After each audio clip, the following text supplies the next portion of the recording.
सर्वांना नमस्कार आणि शरणार्थी. माझ्यापेक्षा कोणी लहान नाही, शिवभक्तापेक्षा कोणी मोठा नाही. यासाठी माझं मन साक्षी आणि आपले चरण साक्षी. पुढील संगम देवा असे थोर विचार ज्यांचे होते ते म्हणजे महान संत महात्मा बसवेश्वर महाराज यांची आज जयंती. आज दिनांक 19 एप्रिल 2026 रोजी महात्मा बसवेश्वर महाराज यांची जयंती विविध राज्यांमध्ये भारतभर मोठ्या उत्साहात साजरी केली जात आहे. त्यामुळं बसवेश्वर जयंतीच्या निमित्तानं प्रथमतः मी सर्व भाविक भक्तांना आणि सर्व समाजातील व्यक्तींना बसवेश्वर महाराजांच्या जयंतीनिमित्त शुभेच्छा देतो. त्यांच्या विचारांना आणि कार्याला आम्ही विनम्र अभिवादन करतो. तर या व्हिडिओच्या माध्यमातून आपण सन्माननीय संत, थोर समाजसुधारक, भारतीय तत्त्वज्ञ आणि कवी महात्मा बसवेश्वर महाराज यांच्या बद्दलचा थोडक्यात आढावा आपण इथं घेणार आहोत, त्यांच्या कार्याचा.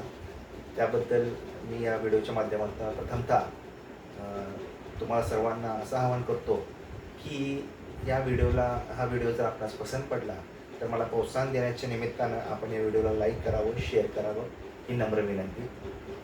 तर महात्मा बसवेश्वर महाराज यांचा जन्म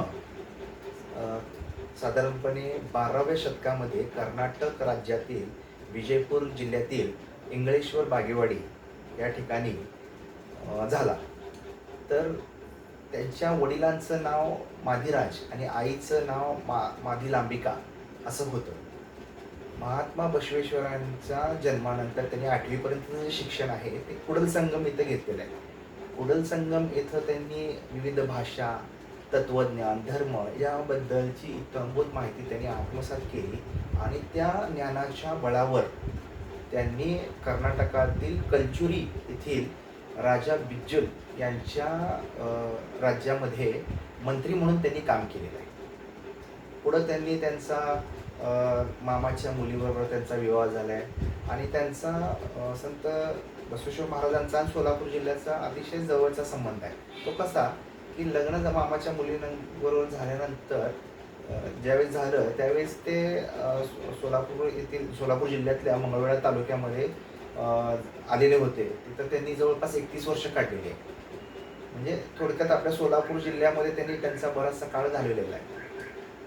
तर महात्मा बसवेश्वरांनी त्यांना जे ज्ञान त्यांनी आत्मसात केलेलं होतं, बुद्धीच्या चातुर्यावर, बुद्धिमत्तेवर, त्यांनी त्यावेळेला जे समाजामध्ये अनिष्ट चाली, रीती, रूढी, परंपरा होत्या, बळी देणे, कर्मकांड, याला प्रखरपणे विरोध केलेला आहे. विरोध करून तेवढंच ते थांबलेलं आहे.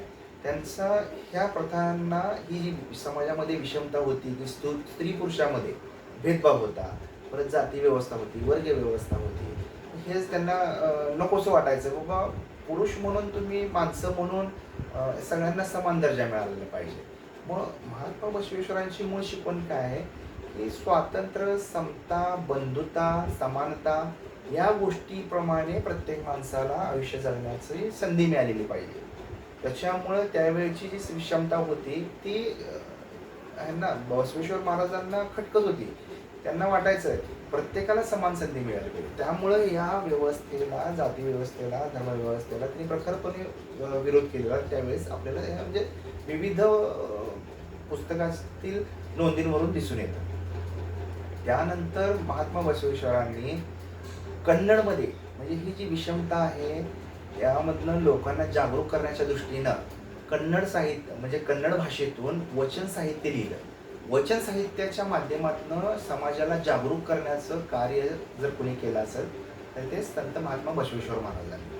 म्हणजे या साहित्याच्या माध्यमातून लोक जागरूक व्हावेत, ह्या अनिष्ट ज्या गोष्टी घडत आहेत त्यापासून प्रवृत्त व्हावेत, हा त्यामागचा एक बसवेश्वरांचा महत्त्वपूर्ण उद्देश होता. त्याचप्रमाणे महात्मा बसवेश्वरांनी अनुभव मंडप ही एक संस्था उघडली. संस्था म्हणण्यापेक्षा ही त्या काळातली लोकशाही असलेली पहिली संसद होती. याच्यामध्ये कसं सर्व जाती धर्माच्या लोकांना इथं येण्यास, म्हणजे दिवसभर कष्टाला महात्मा बसवेश्वरांनी प्राधान्य दिलं होतं. दिवसभर कष्ट करून सायंकाळच्या वेळेला स्त्री पुरुष कोणत्याही म्हणजे जाती धर्माच्या, पंथाच्या स्त्री पुरुषाला तिथं या ठिकाणी येऊन धार्मिक आणि सामाजिक विचाराबद्दल चर्चा करण्याची मुभा होती. म्हणजे ती लोकशाही असलेली एक जगातली पहिली संसद म्हणता येईल या ठिकाणी. तर त्याचे प्रणेते कोण होते तर संत महात्मा बसवेश्वर महाराज. म्हणजे या माध्यमातून त्यांनी सर्वांना म्हणजे आज जी राज्यघटना आपली आहे अस्तित्वात, भारताचं जे संविधान अस्तित्वात आहे त्यामध्ये जे स्वातंत्र्य, समता, बंधुता म्हणजे नमूद केलेली गेली आहे, स्वातंत्र्य दिले आहे, स्वातंत्र्याचे अधिकार, मूलभूत अधिकार, ते महात्मा बसवेश्वरांनी त्या काळीच त्यावेळच्या लोकांना मिळण्याबाबत प्रयत्न केलेले होते. म्हणजे महात्मा बसवेश्वरांचं कार्य किती महान आहे हे आज म्हणजे आपल्याला वेगवेगळे पुस्तकं, व्हिडिओ, नेटवरील साहित्य ग्रंथ वाचल्यावर लक्षात येतं. महात्मा बसवेश्वरांनी लिंगायत धर्माची म्हणजे तथा लिंगायत धर्म म्हणजे काय, लिंगायत त्याला दुसरं नाव असं आहे वीरशैव पंथ, याची स्थापना केली. तर लिंगायत म्हणजे काय की लिंग धारण करणारा म्हणजे लिंगायत. लिंगायत धर्माची स्थापना केल्यानंतर लिंगायत धर्माच्या आधारे शरणू